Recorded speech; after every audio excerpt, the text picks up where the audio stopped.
Wala nang maraming paligoy-ligoy pa, diretso sa punto na. Maiksi lang ang komentaryo, pero diretso sa punto. Maraming kuro-kuro, may tiwali, may totoo. Dito, sa puntong diretso tayo. Punto, diretso. O nanumpa na si General Torre.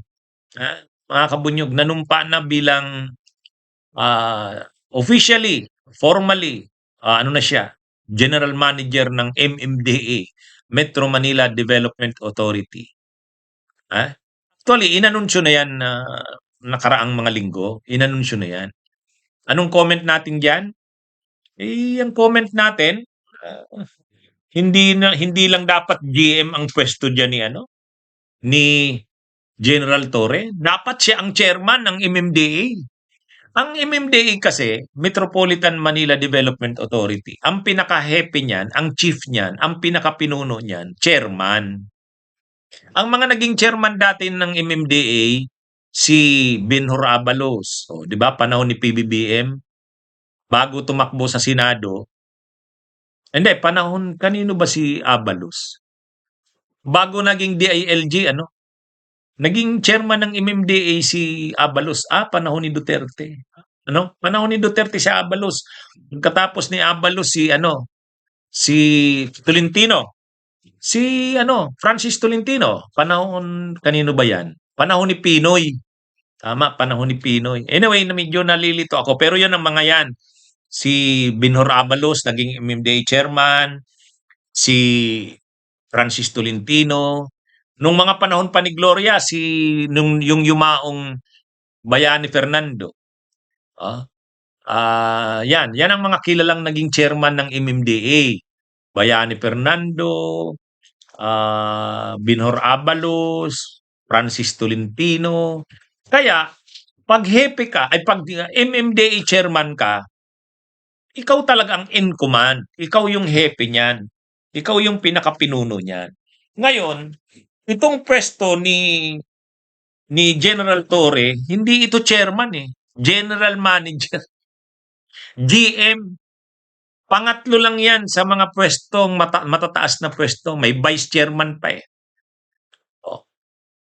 Ang trabaho ng general manager ng MMDA, siya yung nag-a-assist sa chairman. Ang chairman ay si Attorney Artes, hindi nga yung kilala. Bakit hindi na lang kasi pinalitan si Attorney Artes ni Torre? Yun.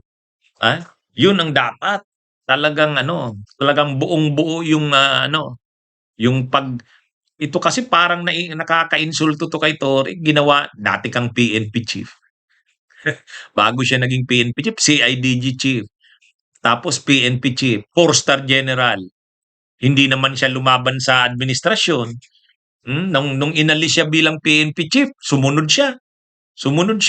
Nung wala pa siyang pwesto, naghintay lang siya, mabigyan siya ng pwesto. Ito ngayon, binigyan siya ng pwesto. General manager lang ng MMDA. Kaya nga ang kantyaw sa kanya, traffic enforcer labas niya dyan. Kasi pag general manager ka, hindi ka naman talaga yung chairman. Ikaw yung nasa operations. Dapat sa kanya chairman. Anyway, sa isang banda rin, kahanga-hanga rin kay Torre na hindi siya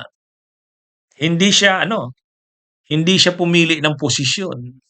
Kahanga-hanga rin, saludo rin yan sa kanya. Pero sa kalibre ni Torre, dapat pang chairman ng MMDA. O kung hindi man, dapat dun siya sa ICI. Dun siya sa ICI. Si Torre. Actually, yun yung mga unang iniisip noon nung wala pang pwesto si Torre. Sabi, baka sa ICI ilagay, attorney. Sabi natin, okay yan si Torre dyan. Talagang yan, hindi mo yan. Kaya lang, linagay MMDA General Manager, masyadong mababa para sa kanya. Bagamat ang sweldo ng MMDA General Manager ay mas mataas kaysa PNP Chief. Pero hindi naman pinag-usapan dyan yung taas ng sweldo. Yung yung isture mo. Happy ka. Happy ka ng dapat happy siya dati siyang happy ng PNP. Hmm? Napakalaking organization tapos ngayon gagawin lang siya GM. Anyway, mukhang ano naman si Torre, kailangan niya na ring magkaroon ng pwesto uli para napag-uusapan siya. Kasi kung nito kasing mga nakaraang araw nung wala siyang pwesto, hindi rin talaga siya pinag-uusapan. Hindi rin siya pinag-uusapan talaga. Oh, parang biglang nawala sa limelight si Torre, paminsan-minsan lang na pag-uusapan. Pero ngayon, kahit GM siya, general manager, uusapan siya. Oh. Bawat action niya diyan sa MMDA, pag-uusapan siya kahit hindi siya chairman. Pwedeng gano'n sigurong inisip ni Torre diyan. Pero sayang nga, dapat chairman. Kasi parang katulad ni Francis Tolentino, Bayani Fernando, Benhur Abalos, parang hindi naman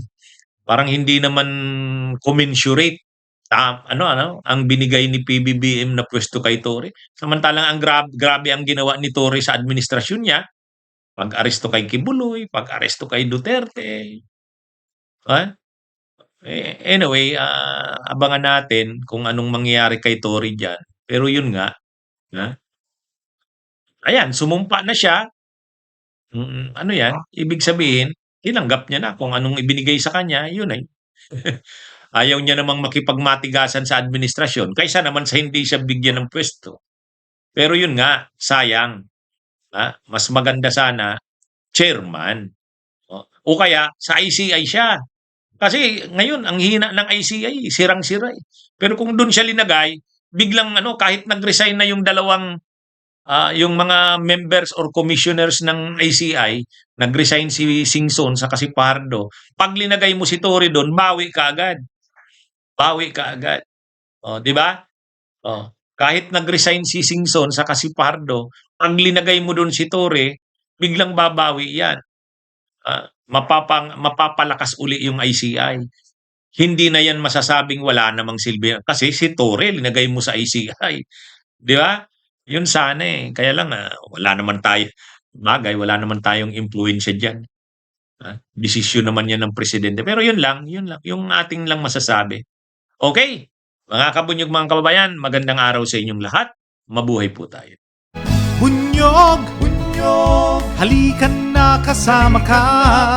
Bunyog, kapag buklod ay may pag-asa. Luzon, Visayas, Mindanao, isa ang pananaw. Sa bagong Pilipinas ang bunyog isisigaw.